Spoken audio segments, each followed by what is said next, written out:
Hi there, and welcome to our daily podcast.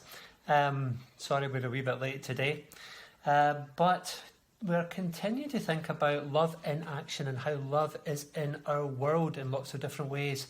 And this week we're thinking about love in conflict. We were looking at the story of Deborah, who was an Old Testament judge who led Israel, and Israel were in conflict at war with their neighbours in Canaan. And Deborah was their leader. And in amongst all of that, she showed great love. Love to the people, love to her commander, who was a bit scared to go into battle, Barak, and she went with him. And actually, she was known as a mother in Israel because she had that loving, motherly spirit about her that looked after her people. So even in the midst of conflict, we can find love.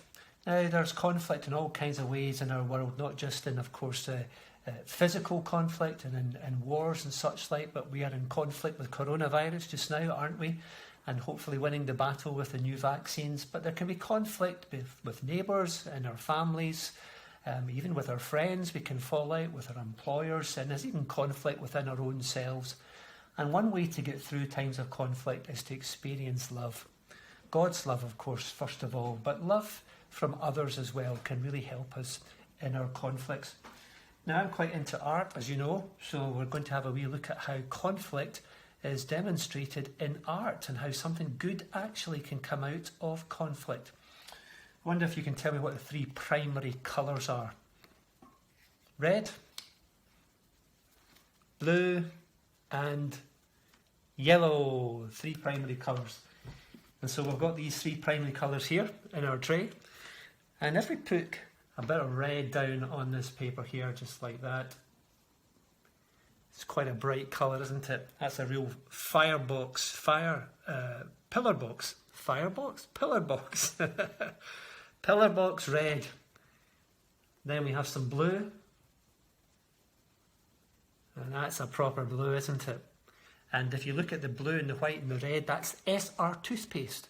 If you remember that from years ago. That's showing my age. And then we've got some lovely yellow here as well. And we'll put some yellow in here. When you look at these three colours, I wonder what it says to you. Maybe you think about some flags. There's a European flag with those colours. I think there's a South American flag with those colours as well. And that's something for you to look up. But there's a real conflict or contrast between those colours. And yet, even with that contrast, which some people might like, some people might not like, some people might find it a bit kind of too startling in a sense, a bit too much in your face, and some people just do not like conflict of any kind. They shy away from conflict. Not that I suppose any of us really look forward to conflict, but some people seem to deal with it better than others do. Some people are able to see the bigger picture, and some people can even bring good out of conflict. And actually, when we read the Bible, we see that God often was about that. He was about bringing good out of the conflicts that people experienced in their lives.